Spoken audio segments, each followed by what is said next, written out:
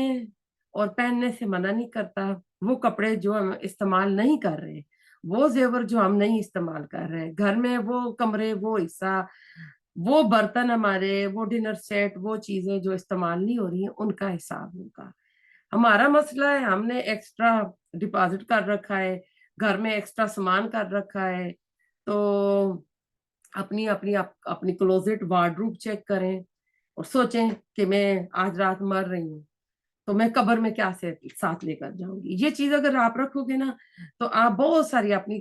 Closet کی چھانٹی کرو گی، اور آپ غریبوں کے لیے بہت سے کپڑے نکال کر دے دو گی۔ آپ دیکھیں جو 2 سال ہو گئے، سال ہو گئے، آپ نے کپڑے نہیں پہنے ہیں، تو وہ نکال کے آپ صدقہ کرتے جائیں۔ قیامت کے دن بلکہ موت کے وقت سمجھیے کہ وہ ان چیزوں، دنیا میں ہم چیزیں لاتے ہیں نا، ان کی ایکسپائریشن ڈیٹ ہوتی ہے نا، تو ہماری بھی موت آئے گی، اچانک آئے گی۔ دنیا کی چیزوں پہ تو ایکسپائریشن ڈیٹ لکھی ہوئی ہے، بندہ واحد وہ سمجھے کہ چیز ہے جس کے اوپر ایکسپائریشن ڈیٹ نہیں لکھی ہوئی ہے، وہ صرف اللہ تعالیٰ ہی کو معلوم ہے۔ تو اب ایسا ہے کہ وہ جب ڈیٹ آ جائے گی نا، تو پھر اس وقت کیا ہوگا، سورۃ مومنون میں 18واں پارہ شروع ہوتا ہے، آیت نمبر 99 سے شروع ہوتی ہے کہ وَإِذَا جَاءَ أَحَدُهُمُ الرسل کے لفظ اللہ تعالیٰ نے استعمال کیے ہیں فرشتوں کے لیے۔ موت کے فرشتے جب کسی کی روح قبض کرنے آتے ہیں تو وہ ان کو کہتے ہیں نا کہ تو چلا جا، واپس چلا جا، لعلی اعمل صالحا، تاکہ میں نا صالح عمل کروں۔ تو سورۃ منافقون کی آیت دیکھیں، مومنون میں سوال وہ کہتے ہیں چلا جاؤ عمل کروں، سورۃ منافقون کی آیت نمبر 9 میں آگے فَيَقُولُ ربی اصدقت، کہتا ہے کہ میں اللہ تعالیٰ میری موت کو ڈیلے کر دو تاکہ میں صدقہ کروں، میں نیک بن جاؤں۔ تو وہاں سورۃ مومنون میں یہ جواب آتا ہے کلا، ہرگز نہیں، اللہ کسی نفس کو مہلت نہیں دیتا جب اس کی اجل آ جاتی ہے، یعنی جب موت کے فرشتے آ جاتے ہیں تو پھر کوئی فائدہ نہیں ہوتا۔ تو ہمیں تو کچھ پتہ نہیں ہے، تو اپنی زندگی میں اپنے ہاتھوں سے صدقہ کریں، بعد میں جو آپ کی وارث جو اٹھا اٹھا کر چیزیں پھینکتے رہے، اور آپ کو پتہ ہے ہر بندے کی اپنی پسند، اپنا ٹیسٹ ہوتا ہے، وہ اپنی مرضی کے رکھتے ہیں۔ اب ہم نے جو فرنیچر رکھے ہیں، ہم لوگوں نے تھوڑے کلاسک قسم نے رکھے ہوتے ہیں، بچوں نے جو رکھے ہوتے ہیں وہ آج کل کے فیشن کے مطابق جو چیزیں چل رہی ہوتی ہیں وہ رکھی ہوتی ہیں۔ تو ان کو ہمارے نہ فرنیچر چاہیے ہوتے ہیں، نہ ہماری جو چیزیں چاہیے ہوتی ہیں، وہ تو اٹھا کے نا چیریٹیز کو دے دیتے ہیں۔ جس طرح کرنسی تبدیل ہوتی ہے نا، تو کسی کے گھر سے پرانے نوٹ کچھ پتہ نہیں تھا نکل آتے ہیں، تو وہ صرف کاغذ کے ایک ٹکڑے رہ جاتے ہیں نا، بیکار ہو جاتے ہیں۔ تو اسی طرح یہ چیزیں بھی بیکار ہو جائیں گی نا، تو وہ نوٹ جو ردی کی ٹوکری میں جائیں گے نا، تو مرتے ہی ہمارے اکاؤنٹ بھی نا اسی طرح سیز ہو جائیں گے۔ جیسے ہوٹل کے کمرے کا کارڈ ملتا ہے نا، تو جس دن آپ نے چھوڑنا ہوتا ہے اس دن وہ کارڈ بیکار ہو جاتا ہے 12 بجے کے بعد۔ سورۃ معارج میں اللہ تعالیٰ کہتے ہیں اللہ سے یعنی اللہ سے درخواست کریں گے دوزخ والے عذاب سے بچنے کے لیے کہ میں اللہ تعالیٰ یہ خرچ کر دوں، وہ خرچ کر دوں، تو اللہ تعالیٰ کہتے ہیں کہ وہ دن ہوگا ولا خلتن، کہ کوئی دوستی، جو دنیا میں دوست تو کام آ جاتے ہیں لیکن قیامت کے دن کوئی کام نہیں آئے گا۔ سورۃ معارج میں آتا ہے اس میں نا کہ اس دن کنبا کمبیلا وہ کہے گا کہ میں نا اس کو فدیے میں دے دوں اور اپنے آپ کو بچا لوں۔ ایک اور آخری پارے کی آیت ہے یوم یفر المرء من اخیہ امی ابی و صاحبتی و بنی، کہ وہ قیامت کے دن نا اپنے دنیا میں تو جیکے شوہر اپنی بیوی کو بچا لیتا ہے، بیٹے کو بچا لیتا ہے، ماں بیٹی کو بچا لیتی ہے، اس پہ کوئی آنچ نہیں آنے دیتی، لیکن قیامت کے دن یہی رشتے ایک دوسرے کو نہ پکڑائیں گے، آگے رکھیں گے۔ بیٹی ماں کو پکڑائے گی، ماں بیٹی کو پکڑائے گی، ایک دوسرے کے دشمن بنے ہوئیں گے۔ وہ اتنا ایسا دن ہوگا نا، تو وہ جو ہوں گے اس دن یہ کہیں گے نا کہ کاش ہم، یعنی اس دن مجرم چاہے گا کہ کاش قرآن میں ہی آیا کہ میں فدیوں میں نا اپنے بیٹے کو دے دوں، اپنی بیوی کو دے دوں، بھائی کو دے دوں، کنبے اور کمبیلے کو دے دوں، پھر ایک جگہ آئے گا میں ساری زمین دے دوں فدیوں میں بچا دوں۔ لیکن اللہ نے دنیا سے ہم سے جو تقاضا کیا ہے، اللہ تعالیٰ نے بہت چھوٹا سا کیا ہوا ہے۔ اللہ تعالیٰ کے احکامات پہ اگر دنیا میں عمل کر لیں، اللہ ہمارے پورے مال نہیں مانگتا۔ اللہ کہتا ہے 2.5% زکوٰۃ سال کے بعد دے دو اگر اس مال پہ سال گزر گیا ہے۔ صدقے کرو، صدقے جو زندگی میں ہر روز ہر مہینے کر سکتے ہو، اللہ تعالیٰ کے راستے میں ایکسٹرا خرچ کرتے جاؤ، اور یقین کرو آپ جتنا خرچ کرتے ہو اس سے زیادہ آپ کو اللہ تعالیٰ واپس لوٹا دیتا ہے۔ آپ دیکھیں یہ مال، زیور، لائف سٹاک، جانور، جتنی چیزیں اس پر اللہ تعالیٰ نے